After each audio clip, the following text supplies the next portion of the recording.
Assalamualaikum warahmatullahi wabarakatuh. Selamat pagi untuk seluruh mahasiswa yang saat ini sedang menjalani perkuliahan untuk ilmu alamiah dasar. Baik, untuk ilmu alamiah dasar yang akan mengampunya yaitu saya. Jadi sebelum perkuliahan kita mulai, alangkah bagusnya kalau seandainya kita berkenalan ya. Tidak kenal maka tak sayang ya. Jadi nama saya Gilang Kurniawan, ya.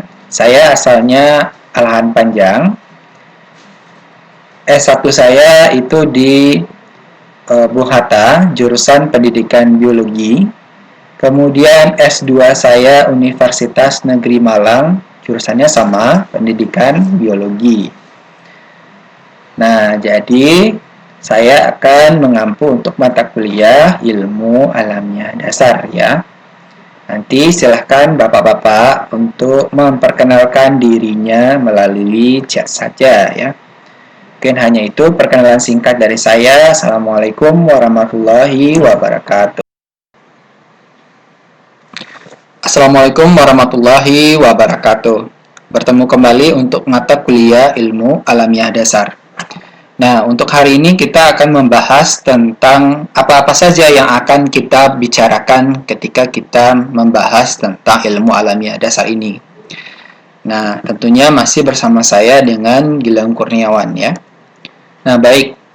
Sebelum kita membahas lebih lanjut ya, apa saja yang akan dibahas untuk ilmu alamiah dasar, kita perlu terlebih dahulu mengetahui tujuan umum dari mata kuliah ilmu kealaman dasar ini. Nah, tujuan umumnya yaitu untuk mengembangkan dan memperluas wawasan pengetahuan sehingga dapat melakukan penalaran yang lebih komprehensif terhadap persoalan pengetahuan alam, ya. Itu yang pertamanya. Jadi, tujuan awal dari ilmu kealaman dasar ini yaitu memperluas wawasan pengetahuan. Sehingga nanti penalaran kita tuh lebih mendalam terhadap persoalan pengetahuan lingkungan ya atau pengetahuan alam. Nah, kemudian selanjutnya peka, tanggap dan penuh rasa tanggung jawab terhadap perkembangan IPA, teknologi serta lingkungan hidup dan kelestariannya ya. Jadi nanti ketika kita belajar tentang ilmu alamiah dasar, kita tidak hanya membahas tentang IPA, namun kita juga akan membahas tentang teknologi, lingkungan hidup, dan cara pelestariannya. Selanjutnya kita bahas tentang arah pembelajaran ilmu kealaman dasar. Nah, untuk arah pembelajaran ilmu kealaman dasar ini yaitu paham, sadar, dan berperan aktif menjaga kelestarian lingkungan hidup secara arif dan bertanggung jawab. Nah, jadi kelestarian lingkungan hidup ini harus dikelola secara arif dan bertanggung jawab. Jadi kita berperan aktif juga. Nah, untuk selanjutnya kita membahas tentang materi perkuliahan kita. Nah, untuk pertemuan pertama, kita akan membahas tentang pengenalan mata kuliah ilmu alamiah dasar. Nah, seperti yang saat ini kita lakukan ya. Jadi kita akan mengenali lebih lanjut tentang ilmu alamiah dasar. Apa itu ilmu alamiah dasar? Kemudian yang kedua pada topik kedua kita membahas tentang hakikat IPA. Nah, pada hakikat IPA ini kita membahas lebih lanjut tentang apa itu IPA. Kemudian, bagaimana perkembangan pola pikir dari manusia. Selanjutnya, pada topik ketiga, kita membahas tentang alam semesta. Nah, di sini kita akan membahas tentang berbagai macam planet dan tata surya. Kemudian, pada pertemuan keempat, kita akan membahas tentang biosfer dan makhluk hidup. Di mana di sini kita akan membahas lebih lanjut bagaimana proses terbentuknya manusia, dan bagaimana nantinya proses evolusi dari manusia. Kemudian yang kelima, kita akan membahas tentang manusia dan lingkungannya, atau kita membahas tentang ekologi dari manusia ya. Kalau ekologi sudah tentu berhubungan dengan lingkungan hidup. Kemudian struktur dan fungsi organisme. Nah, struktur dan fungsi organisme ini nanti kita akan membahas dari sel ya. Kita bahas dan kita ulik lebih lanjut tentang sel beserta fungsinya. Kemudian yang ketujuh, kita membahas tentang proses perkembangan organisme, di mana proses perkembangan organisme tadi bersangkut dengan poin yang keenam atau topik yang keenam. Setelah kita mendapatkan sel, selanjutnya kita akan membahas lebih lanjut tentang jaringan, kemudian organ, kemudian sistem organ ya. Kita akan bahas lebih lanjut tentang hal demikian pada topik ketujuh tentang proses perkembangan organisme.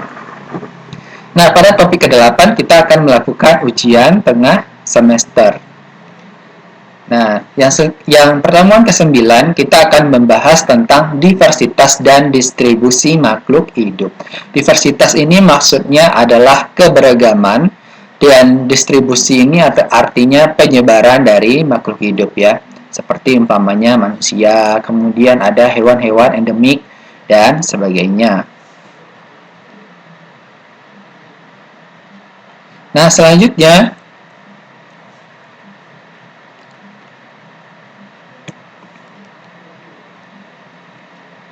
yang ke-10 yaitu sumber daya alam dan pengelolaannya ya. Pada topik yang ke-10 kita akan membahas bagaimana sumber daya alam ini dapat dimanfaatkan dan dikelola dengan baik dan bijaksana. Kemudian pada topik yang ke-11 kita membahas tentang IPA dan teknologi masa depan.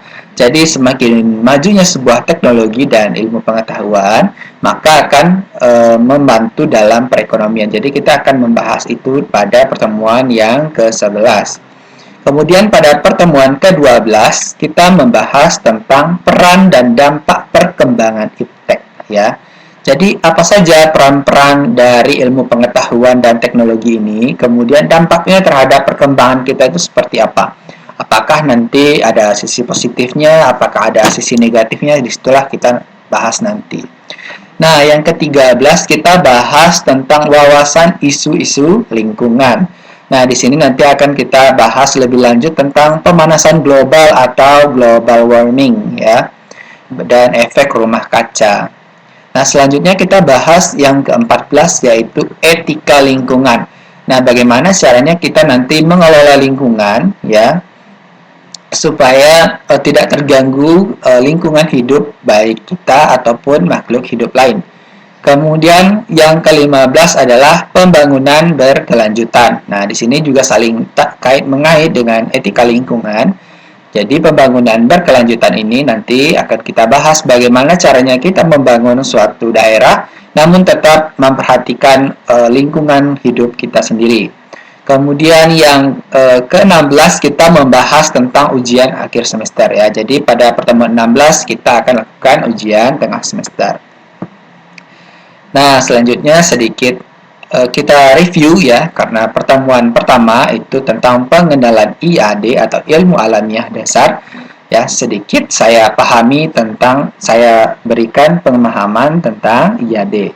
Nah, terutama dengan mitigasi perubahan iklim. Nah, pada IAD nanti diharapkan saudara dapat lebih memperhatikan lingkungannya, di mana nanti mungkin ya dengan adanya pembelajaran IAD, saudara bisa lebih menggunakan kendaraan umum, jalan kaki atau bersepeda untuk menempuh perjalanan yang dekat.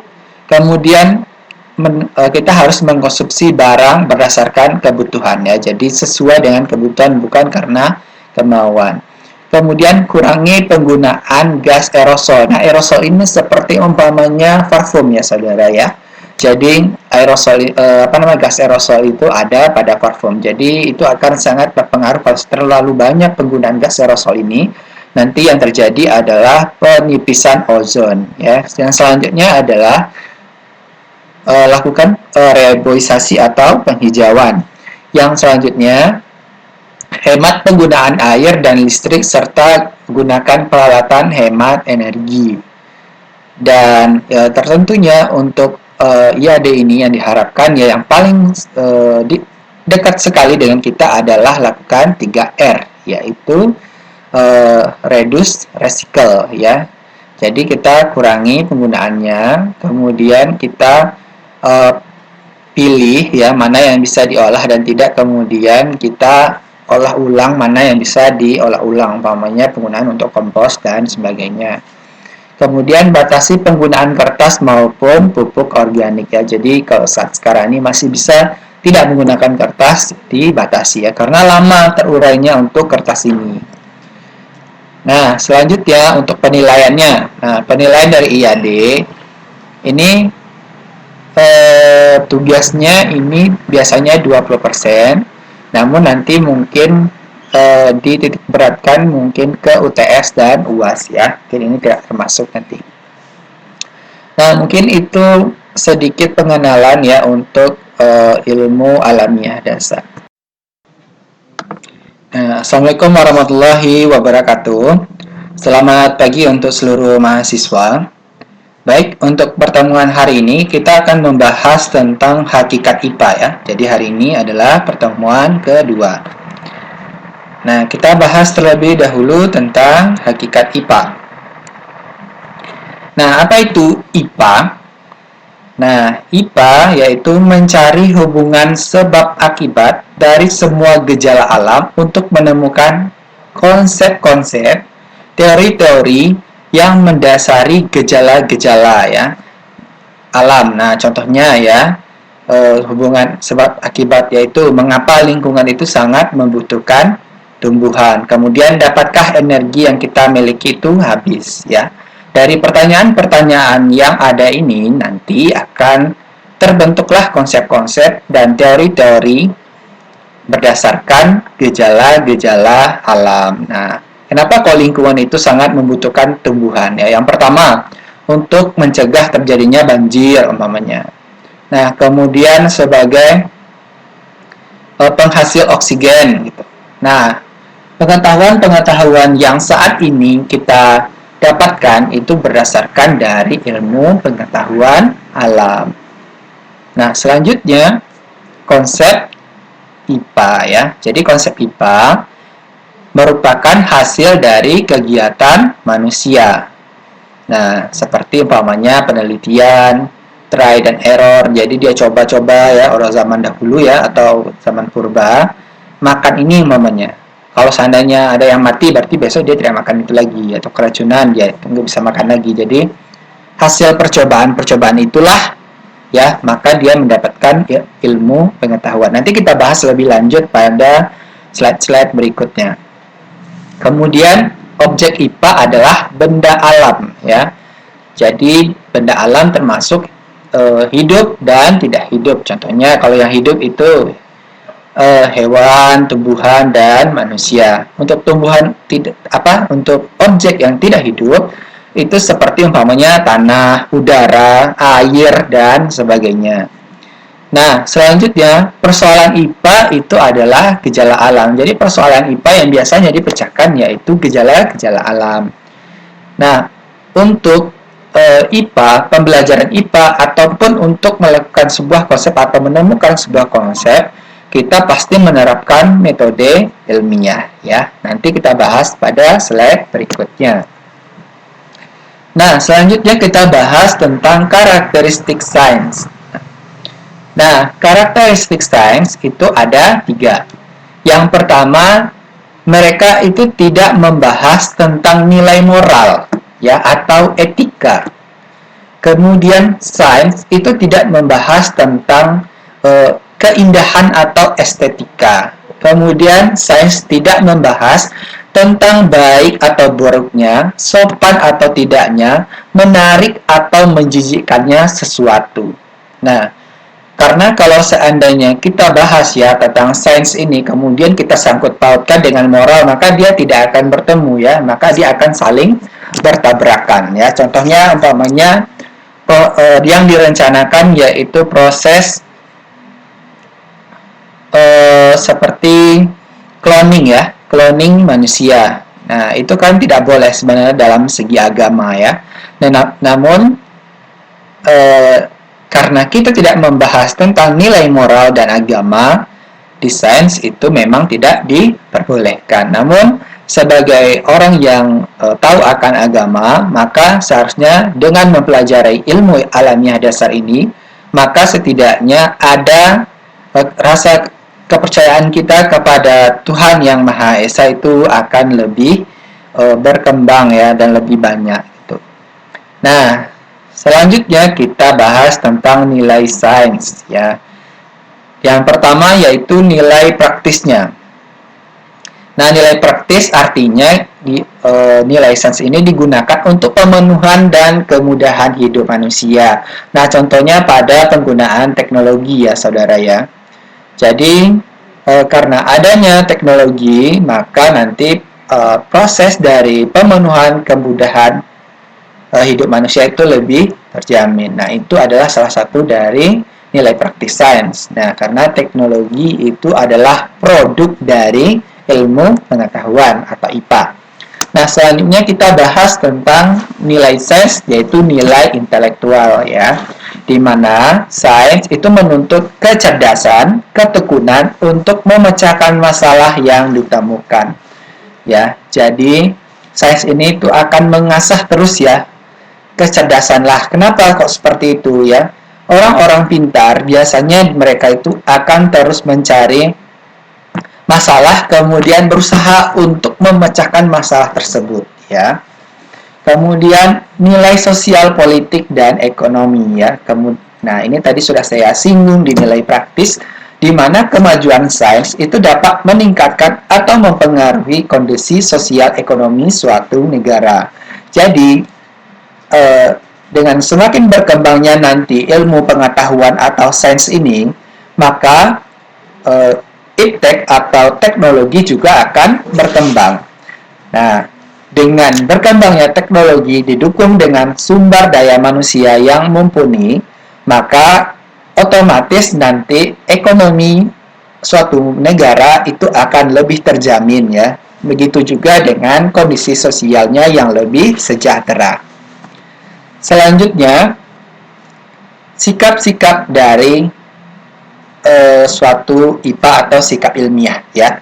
Yang pertama, kita perlu objektif ya. Objektif itu artinya kita tidak berpihak ya, Bapak. Jadi kita tuh tidak berpihak pada sesuatu kalangan ya, atau sesuatu gitu. Jadi menilainya dengan objektif ya. Kemudian jujur ya. Jadi umpamanya kita melakukan suatu penelitian ya, mungkin nanti kalau seandainya bapak-bapak gitu melakukan penelitian untuk skripsi umpamanya. Nah, nanti apa hasil dari penelitian itu, itulah yang dilaporkan ya, tidak boleh dikurangi ataupun ditambah-tambah atau diada-adakan saja ya. Karena hasil dari penelitian itu adalah suatu hal yang ilmiah. Jadi perlu ya sikap ilmiah. Selanjutnya yaitu terbuka ya. Nah, terbuka artinya mengatakan apa yang ada ya. Jadi seperti yang telah saya singgung sebelumnya ya. Kalau seandainya dikatakan benar ya benar, katakan salah ya salah. Seperti itu ya sikap ilmiah itu.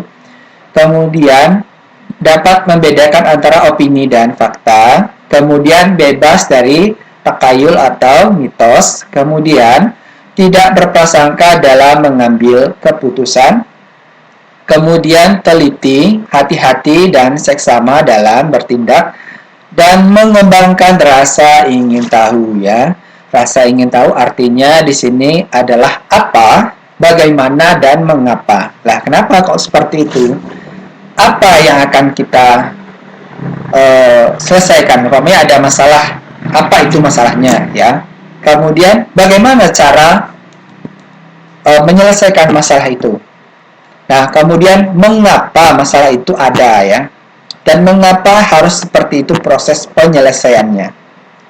Nah, jadi saya harapkan nanti setelah belajar tentang ilmu alamiah dasar, sebelum mengapa-ngapa mengadakan atau mungkin konfrontasi sama orang atau ada masalah, lebih baik ya dipahami dulu tentang 3 komponen awal dari rasa ingin tahu ini, yaitu apa masalahnya, kemudian bagaimana cara penyelesaiannya, dan mengapa cara penyelesaian seperti itu, dan mengapa juga masalah tersebut itu ada di masyarakat umpamanya.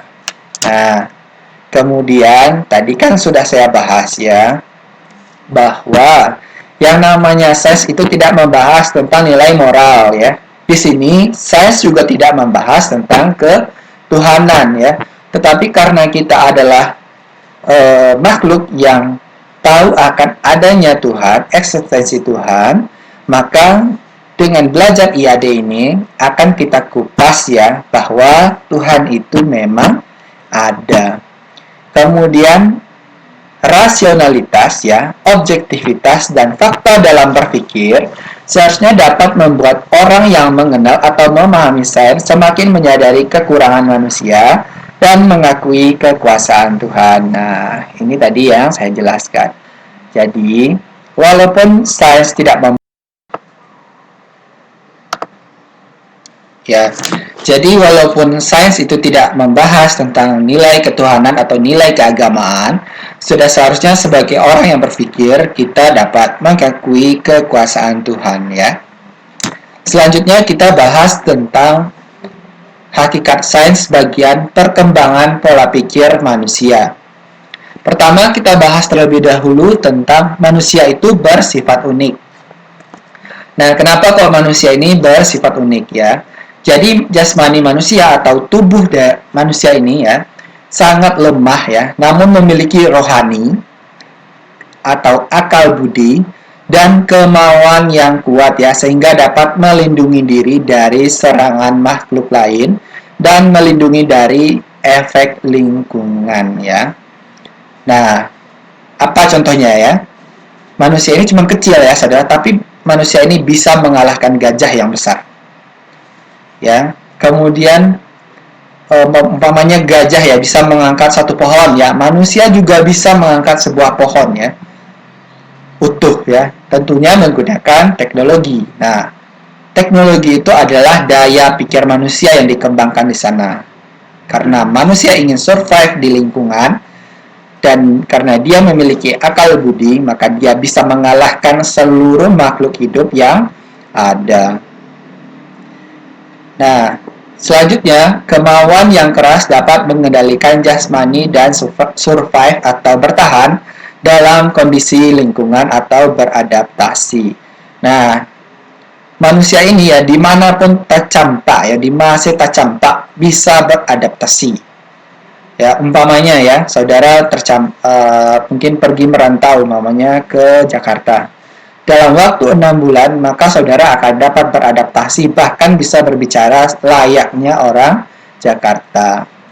Kemudian, akal budi dan kemauan yang keras manusia itu dapat mengembangkan teknologi dan ilmu pengetahuan. Nah, seperti yang telah saya singgung sebelumnya, dengan akal budi dan kemauan, manusia itu dapat mengembangkan teknologi sehingga nanti bisa mengalahkan hewan-hewan lain. Nah, contohnya manusia ini kan tidak bisa untuk bergerak cepat ya, mengalahkan macan umpamanya atau harimau. Namun karena adanya pola pikir, manusia itu dapat berlari dengan cepat menggunakan sepeda motor dan mobil. Ya, manusia bisa mengangkat beban yang berat ya, menggunakan alat-alat berat ya. Kemudian manusia bisa membangun peradaban ya, bisa membentuk gedung dan sebagainya. Itu adalah contoh bahwa manusia memiliki akal budi dan rohani yang lebih baik daripada makhluk manapun. Selanjutnya, manusia ini memiliki rasa ingin tahu atau kepo yang tinggi ya. Nah, contohnya ya, apa saja masalah yang ada di lingkungan, manusia ini selalu ingin tahu. Nah, curiosity ini apakah tidak ada pada hewan ataupun tumbuhan? Itu ada, namun bentuknya adalah berbeda. Contohnya pada tumbuhan hijau ya. Nah, tumbuhan hijau itu memberikan reaksi terhadap matahari untuk berfotosintesis ya. Jadi biasanya kalau tumbuhan hijau ini kita taruh lah ya pada lingkungan yang gelap. Nah, ketika nanti ada cahaya matahari yang datang, maka daunnya akan menghadap kepada sumber cahaya. Nah, itu adalah salah satu bentuk curiosity atau rasa ingin tahu tumbuhan terhadap rangsangan ya, atau peka terhadap rangsangan seperti biasanya kita kenal seperti itu. Kemudian untuk hewan tingkat tinggi itu memberikan reaksi atau rasa ingin tahu terhadap lingkungan dengan mengadakan penjelajahan ya. Jadi dia berkeliling untuk mengenal wilayahnya. Nah, rasa ingin tahu hewan itu didorong oleh naluri atau insting dan sifatnya itu tetap sepanjang masa ya. Jadi tidak akan berubah ya. Ya, umpamanya naluri untuk makan ya, untuk memburu makanan, umpamanya harimau. Nah, instingnya lah yang mendorong dia untuk melakukan pemburuan ya. Kemudian untuk rasa ingin tahu manusia itu akan selalu berkembang ya, dan tidak akan bisa terpuaskan ya. Makanya ya, manusia ini seperti makhluk yang tidak dapat bersyukur ya. Nah, umpamanya dulu ya, sebelum adanya operasi plastik ya, manusia ini berpikir, nah bagaimana caranya untuk memperbaiki bagian wajah yang rusak ya, umpamanya karena kecelakaan saja umpamanya. Nah, namun karena semakin banyaknya perkembangannya dari rasa ingin tahu manusia ini, maka terkembangkanlah suatu teknologi yang bisa untuk operasi plastik contohnya. Nah, namun rasa ingin tahu manusia ini tidak cukup sampai di situ, Mas. Mereka masih ingin menyempurnakan teknologi-teknologi hasil perkembangan dari pola pikir mereka itu. Nah, itulah rasa ingin tahu manusia yang berbeda dengan hewan. Jadi hewan melakukan rasa ingin tahu atau curiosity dengan penjelajahan dan supaya mereka survive atau bertahan di lingkungan menggunakan naluri dan insting. Sedangkan rasa ingin tahu manusia itu akan terus berkembang dan tidak akan pernah terpuaskan. Nah, rasa ingin tahu itu menyebabkan alam pikiran manusia juga akan berkembang. Jadi orang-orang pintar biasanya akan terus mengembangkan pola pikirnya sehingga dengan sendirinya akan mengasah pola pikir. Nah, contohnya perkembangannya pada manusia purba ketika menghadapi suatu permasalahan seperti teka-teki, seperti terbit dan terbenamnya matahari, umpamanya kenapa kok terbit matahari itu ada di timur, tenggelamnya di barat umpamanya. Kemudian timbullah rasa ingin tahu mereka. Kemudian mereka menyelidiki penyebab dan akibatnya. Nah, maka akan terus ya dilakukan pengembangan pola pikir dari satu generasi dan generasi ya. Maka pemikiran-pemikiran itu nanti akan diwariskan.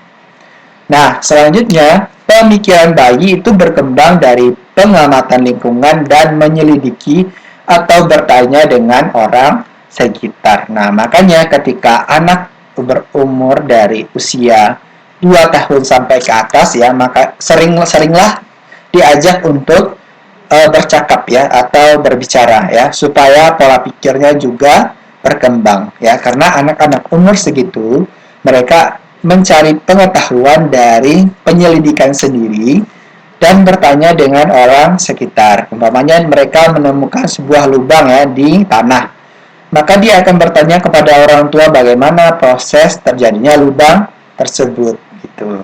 Dan mungkin dia melalui penyelidikan apakah dia itu mungkin mencongkel lubang tersebut kemudian keluar umpamanya kumbang gitu, atau mungkin dia bertanya pada orang sekitar atau kepada orang tua. Nah, selanjutnya kita bahas tentang mitos, penalaran, dan pengetahuan. Mitos. Nah, apa itu mitos? Mitos yaitu pengetahuan baru hasil kombinasi pengalaman dan kepercayaan ya. Ini paling banyak juga dialami oleh kita ya, bahwa kalau seandainya kita menunjuk pelangi maka nanti kita akan sakit-sakitan ya.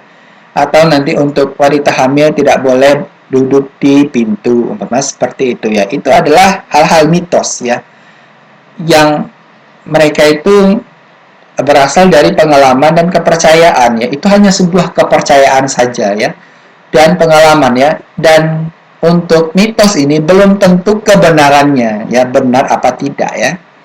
Kemudian dari mitos akan berkembang melalui penalaran deduktif. Nah, deduktif ini adalah penalaran di mana umum menuju khusus, ya, atau silogisme. Nah, contohnya, ya, kalau zaman-zaman dahulu, ya, orang-orang purba biasanya kalau seandainya gunung itu meletus, maka mereka mengatakan bahwa Tuhan itu marah, ya. Itu pada mitos. Mitos, ya, seperti itu. Kemudian mereka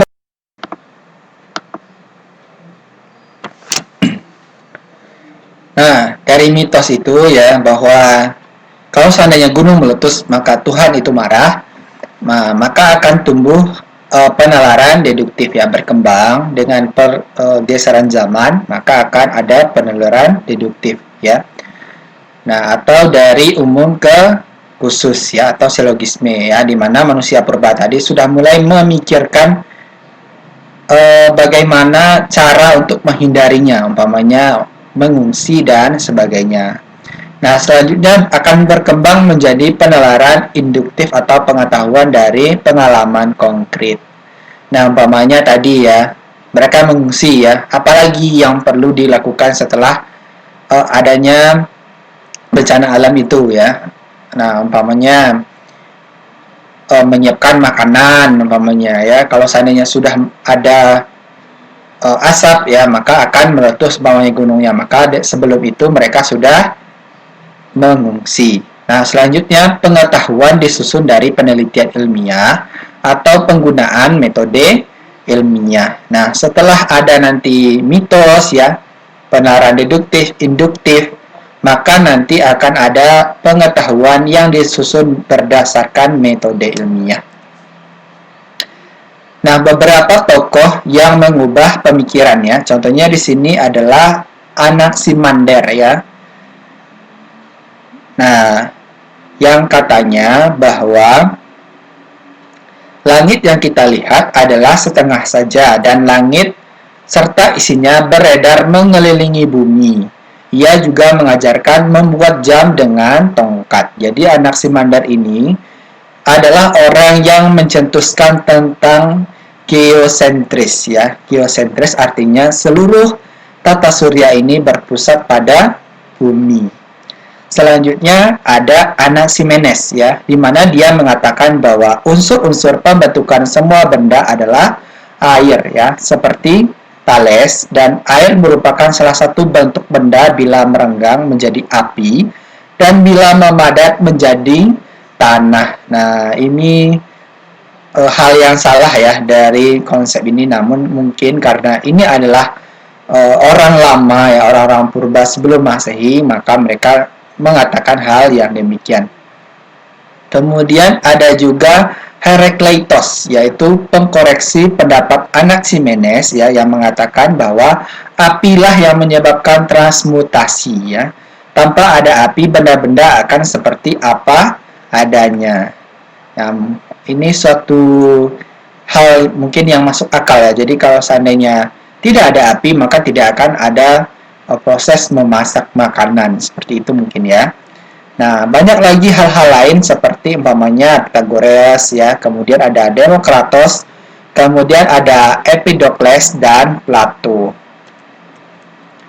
Ini juga ada Aristoteles, Ptolemeus.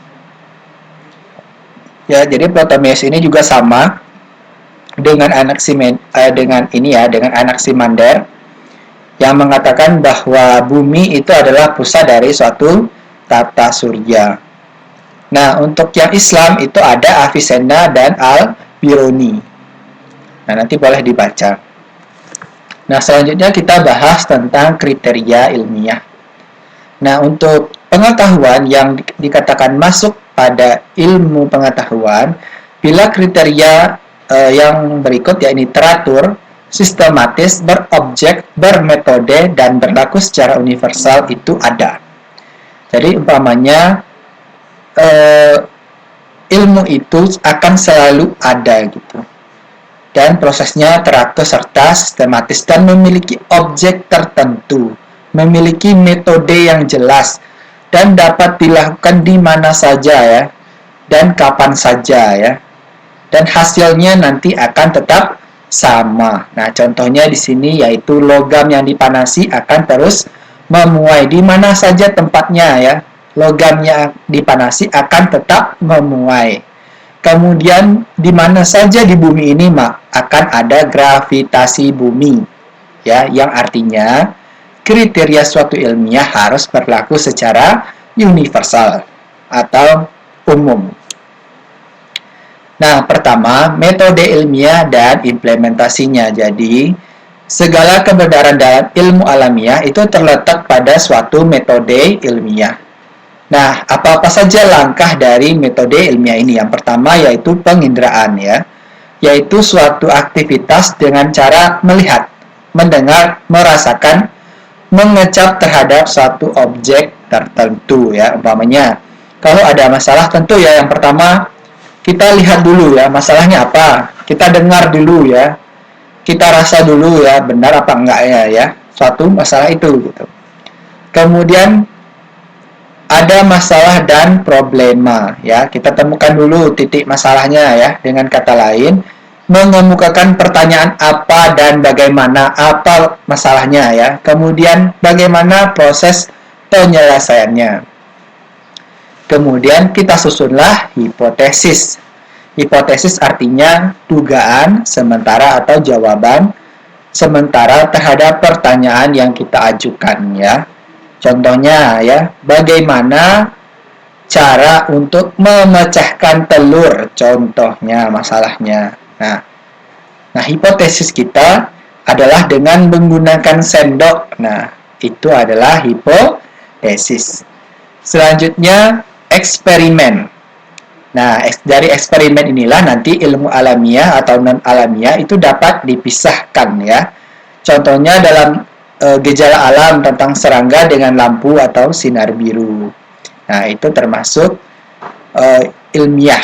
Yang non-ilmiah itu berarti tidak ada hipotesis dan masalah ya. Nah, itulah metode ilmiah. Nah, dari hasil penelitian itu nanti akan muncul yang namanya teori. Dengan hasil eksperimen dari beberapa peneliti dan bukti-bukti yang menunjukkan hasil yang didapat itu dapat dipercaya dan valid, maka disusunlah sebuah teori. Dan nanti teori ini akan berkembang juga, mungkin ada yang menjadi dalil dan sebagainya. Jadi ya, karena dicobakan, umpamanya saya mencobakan cara memecahkan telur dengan sendok umpamanya ya, cuma ada dengan sendok.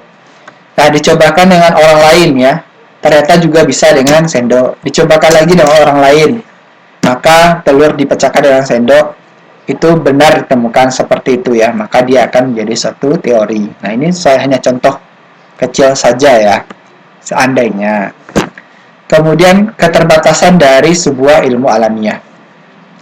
Yang pertama yaitu ilmu alamiah yang menentukan bidang ilmu alamiah yaitu adanya metode ilmiah ya, karena bidang ilmu alamiah adalah wahana di mana metode ilmiah dapat diterapkan.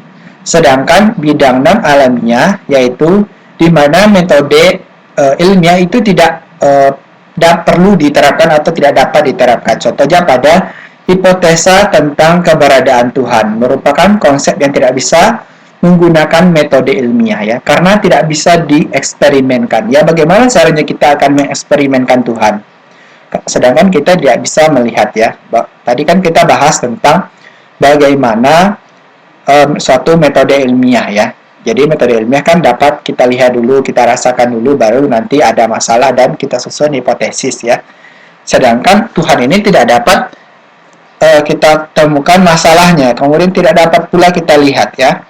Jadi kalau seandainya kita terapkan metode ilmiah, maka dia tidak akan bertemu dan kita akan dicap sebagai ateis. Nah, namun kalau seandainya kita terapkan bidang ilmu non alamiah dengan tidak menerapkan metode ilmiah, maka hal itu dapat kita terima. Selanjutnya, tujuan ilmu alamiah ya. Tujuan ilmu alamiah yaitu membentuk dan menggunakan teori. Ilmu alamiah hanya dapat mengemukakan bukti kebenaran sementara. Dengan kata lain, untuk kebenaran sementara adalah teori. Karena tidak ada sesuatu yang mutlak, tetapi terus mengalami perubahan. Nah, contohnya teori tentang bumi ini bulat ya. Dulu ada orang yang mengatakan bahwa bumi ini bulat, kemudian ada yang menyanggah bahwa bumi ini datar. Kemudian ada juga yang mengatakan bahwa bumi ini setengah lingkaran. Nah, namun ya, jadi karena banyaknya pembuktian bahwa teori bahwa bumi ini bulat dan itu dapat dibuktikan, maka bumi ini bulat sampai saat sekarang ini masih dipercaya ya. Namun untuk teori-teori lain seperti umpamanya bumi ini datar dan setengah lingkaran itu tidak dapat ditemukan. Nah, kemudian ilmu alamiah dan nilai ya. Seperti yang telah kita bahas pada pertemuan sebelumnya, bahwa ilmu alamiah itu tidak menentukan moral atau nilai suatu keputusan. Tidak membahas nilai moral dan etika ya. Nah, karena manusia itu memakai ilmu alamiah tidak menilai tentang baik atau buruknya ya, atau buruk dan baiknya. Contohnya pada penemuan mesiu atau bom atom ya. Mesiu dan bom atom ini kan sangat berbahaya ya, tapi karena kita tidak membahas tentang baik dan buruknya suatu penemuan atau ilmu, maka hal itu diperbolehkan. Kemudian kita bahas sedikit tentang filsafat ilmu alamiah. Yang pertama yaitu vitalisme ya, merupakan suatu doktrin yang menyatakan adanya kekuatan di luar alam. Kekuatan itu memiliki peranan yang esensial mengatur segala sesuatu yang terjadi di alam semesta ini. Ya, vitalisme ini seperti adanya Tuhan, seperti itu ya. Kemudian ada mekanisme. Penyebab segala gerakan di alam semesta ini dikarenakan hukum alam ya, contohnya pada ilmu fisika dan kimia. Contohnya pada proses perputaran bumi pada poros ya, rotasi bumi dan revolusi bumi. Kemudian ada agnotisme, yaitu menghindari pertentangan vitalisme dan mekanisme, maka aliran ini timbul ya, di mana aliran ini melepas atau tidak memperhatikan sisi dari sang pencipta. Ini orang-orang ateis ya, untuk bagian dari filsafat ilmu alamiah ya, penganutnya. Kemudian ada filsafat Pancasila ya, di mana paham yang menjebatani dari dua aliran yang menyatakan bahwa alam dan hukumnya terjadi karena ciptaan Tuhan dan proses selanjutnya menurut filsafat mekanisme atau hukum alam.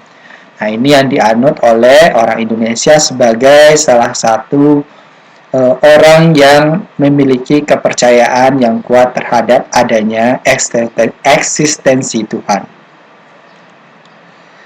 Nah, ini yang selanjutnya, yang terakhir adalah keterbatasan indera manusia. Nah, manusia ini memiliki keterbatasan ya. Yang pertama, penglihatan. Ya, terutama terhadap cepat dan lambatnya benda bergerak ya, seperti riak air atau kecepatan cahaya, atau penglihatan kita sewaktu naik kereta api yang di sampingnya terdapat pohon ya. Itu kita tidak bisa melihat dengan jelas ya. Kemudian pendengaran kita juga hanya 30 sampai 30 Hz.